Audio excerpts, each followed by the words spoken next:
전능하사 천지를 만드신 하나님 아버지를 내가 믿사오며 그 외아들 우리 주 예수 그리스도를 믿사오니 이는 성령으로 잉태하사 동정녀 마리아에게 나시고 본디오 빌라도에게 고난을 받으사 십자가에 못 박혀 죽으시고 장사한 지 사흘 만에 죽은 자 가운데서 다시 살아나시며 하늘에 오르사 전능하신 하나님 우편에 앉아 계시다가 저리로서 산자와 죽은 자를 심판하러 오시리라. 성령을 믿사오며 거룩한 공회와 성도가 서로 교통하는 것과 죄를 사하여 주시는 것과 몸이 다시 사는 것과 영원히 사는 것을 믿사옵나이다. 아멘. 찬송가 288장입니다. 찬송 288장입니다. 예수를 나의 구주 삼고 성령과 피로써 거듭나니 이 세상에서 내 영혼이 하늘의 영광 누리도다. 이것이 나의 간증이요 이것이 나의 찬송일세. 나 사는 동안 끊임없이 구주를 찬송하리로다. 온전히 주께 맡긴 내 영 사랑의 음성을 듣는 중에 천사들 왕래하는 것과 하늘의 영광 보리로다. 이것이 나의 간증이요 이것이 나의 찬송일세. 나 사는 동안 끊임없이 구주를 찬송하리로다. 주 안에 기쁨 누림으로 마음의 풍랑이 잔잔하니 세상과 나는 간 곳 없고 구속한 주만 보이도다. 이것이 나의 간증이요 이것이 나의 찬송일세. 나 사는 동안 끊임없이 구주를 찬송하리로다. 아멘. 이 시간 누리게 주시는 하나님의 말씀 예레미야 45장 1절로부터 5절까지입니다. 예레미야 45장 1절로부터 5절까지입니다. 구약성서 1125면 예레미야 45장입니다. 유다의 요시야 왕의 아들 여호야김 넷째 해에 네리야의 아들 바룩이 예레미야가 불러주는 대로 이 모든 말을 책에 기록하니라. 그때 선지자 예레미야가 그에게 말하여 이르되 바룩아 이스라엘의 하나님 여호와께서 내게 이같이 말씀하셨느니라. 내가 일찍이 말하기를 화로다. 여호와께서 나의 고통에 슬픔을 더하셨으니 나는 나의 탄식으로 피곤하여 평안을 찾지 못하도다. 너는 그에게 이르라. 여호와께서 이와 같이 말씀하시기를 보라 나는 내가 세운 것을 헐기도 하며 내가 심은 것을 뽑기도 하나니 온 땅에 그리하겠거늘 내가 너를 위하여 큰 일을 찾느냐. 그것을 찾지 말라. 보라 내가 모든 육체에 재난을 내리리라. 그러나 내가 가는 모든 곳에서는 내가 너에게 내 생명을 노량물 주듯 하리라. 여호와의 말씀이니라. 아멘. 할렐루야.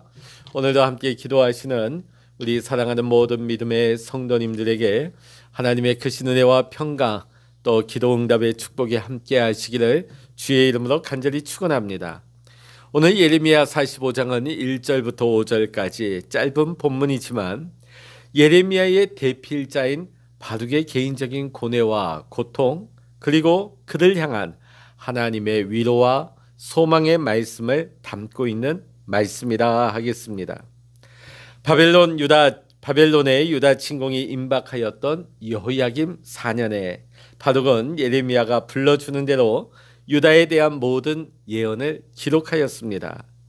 사실 이 내용이 예레미야 36장에 기록되어 있습니다. 따라서 오늘 이 예레미야 45장의 본문은 예레미야 36장 4절 이후에 배치를 해야 옳을 것입니다. 그럼에도 불구하고 오늘 이 기사를 유다 멸망 기사 이후에 배치를 했다 하는 것은 예레미야가 여호야김 시대까지의 받은 예언과 또 그 이후 예루살렘 함락 때까지 받은 모든 예언도 바룩의 대피를 통하여 기록되었음을 보여주기 위한 것으로 보입니다. 오늘 1절 후반절을 보면 예레미야가 불러주는 대로 이 모든 말을 책에 기록하니라. 오늘 우리는 이 말씀 속에서 바룩의 말씀에 대한 자세를 볼 수가 있습니다.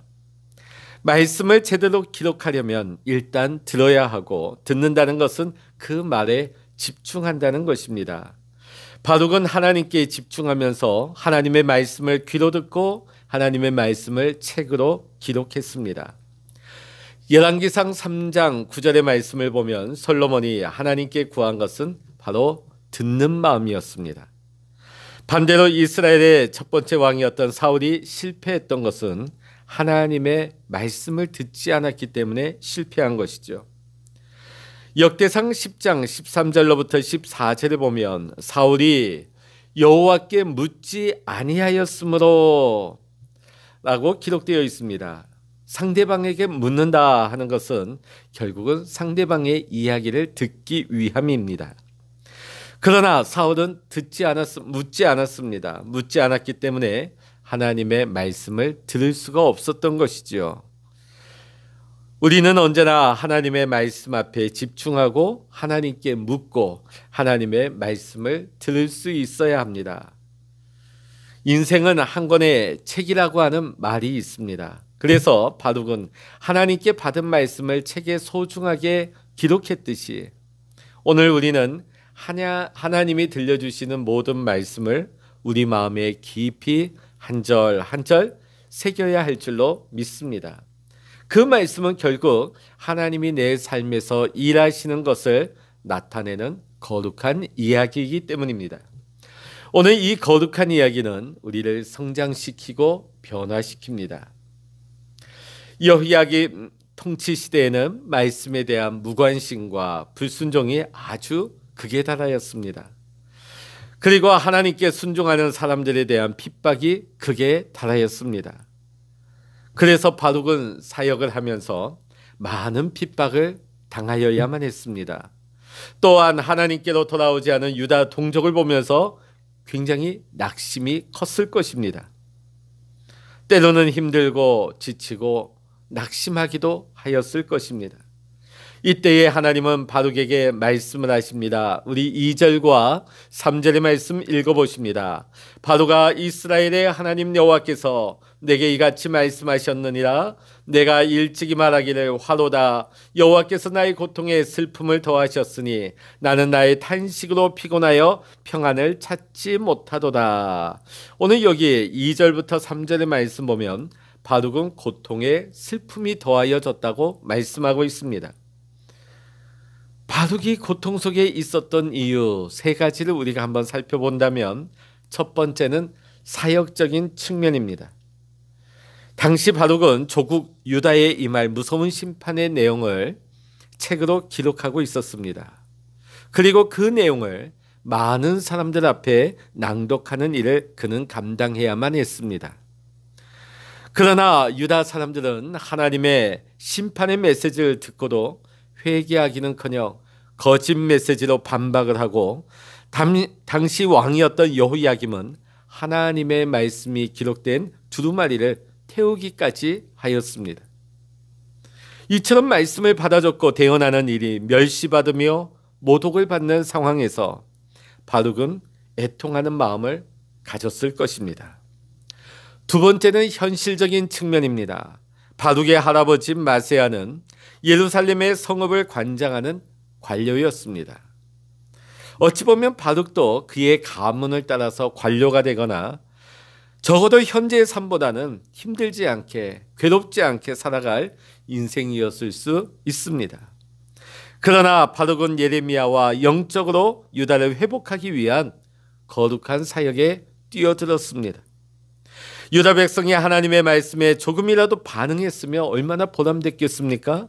그러나 오늘 바둑이 경험한 현실은 조소와 멸시, 냉대였습니다. 오늘 우리의 삶에서도 하나님의 말씀으로 우리가 거룩한 이야기를 써내려갈 때 여러 가지 고뇌와 시련이 찾아올 수 있습니다.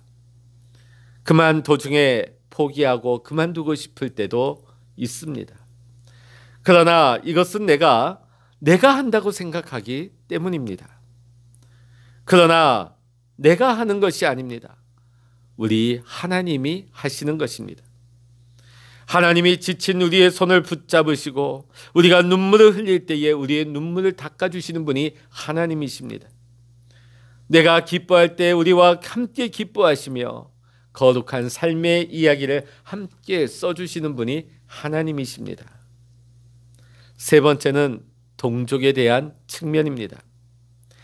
동족이 하나님의 말씀을 들으면서도 회개치 않고 결국 파멸에 이를 이 동족의 비참한 운명에 대한 슬픔인 것이죠. 우리 신앙인은 자신보다도 상대방을 먼저 생각할 수 있는 사람이 되어야 합니다.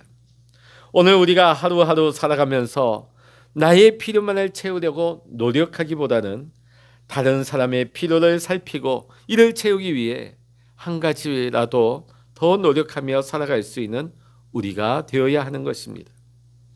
그래서 열왕기상 4장 29절에 보면 하나님이 솔로몬에 주시는 마음은 듣는 마음뿐만 아니라 바다의 모래와 같은 넓은 마음을 주신 것입니다.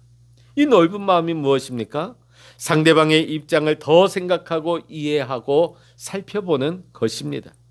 이것이 우리 신앙인의 덕목인 것입니다. 그래서 솔로몬의 지혜라고 하는 것은 다름 아닌 듣는 마음과 넓은 마음입니다.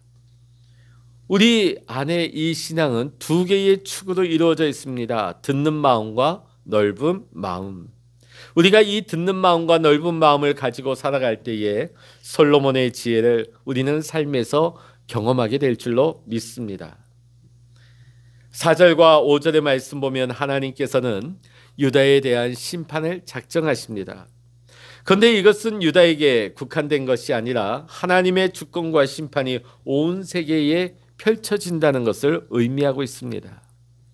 오늘 5절의 말씀 보면 바둑이 도모했던 큰 일이 나오고 있습니다.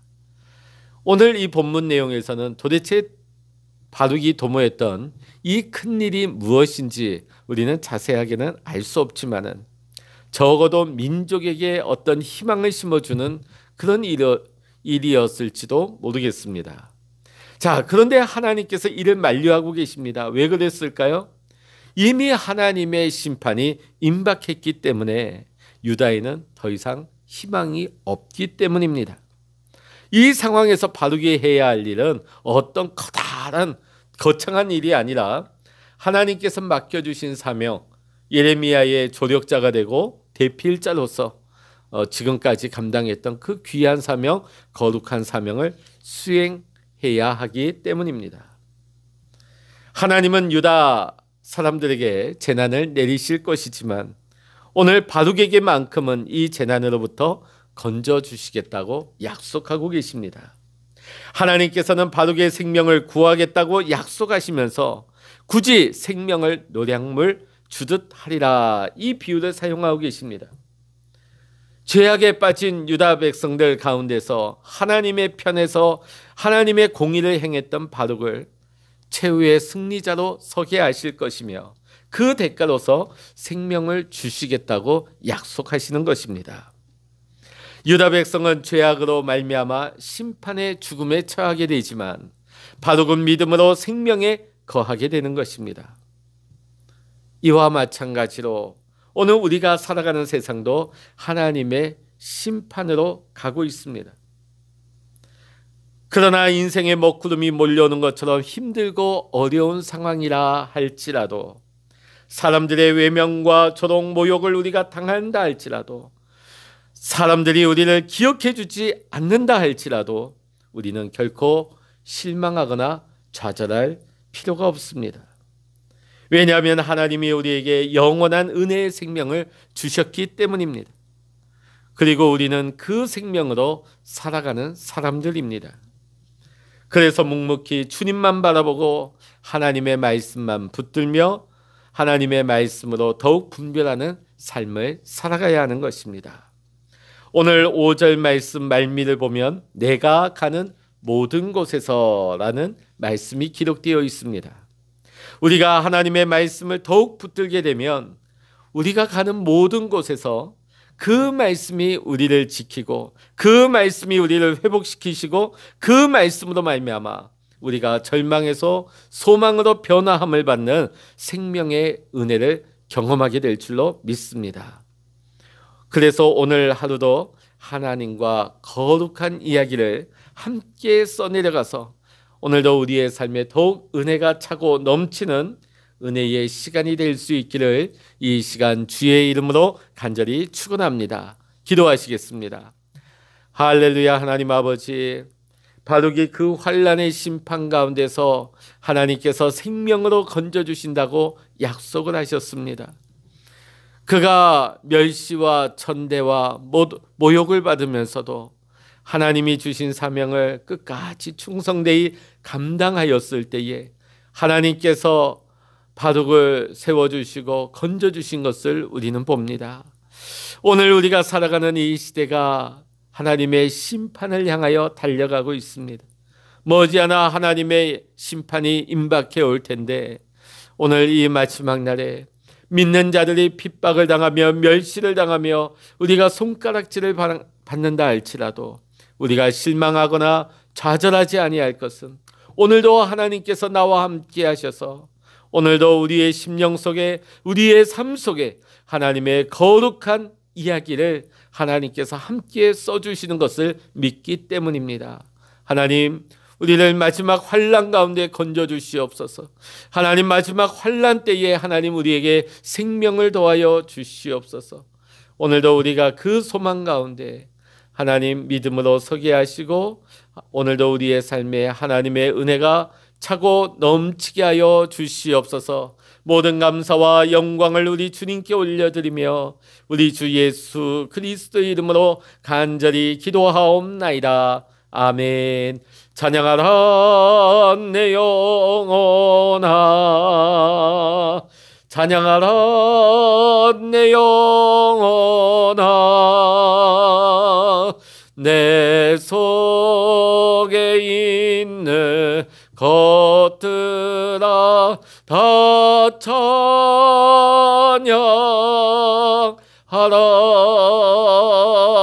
기도하라 내 영혼아, 기도하라 내 영혼아, 내 속에 있는 것들아 다 기도하라.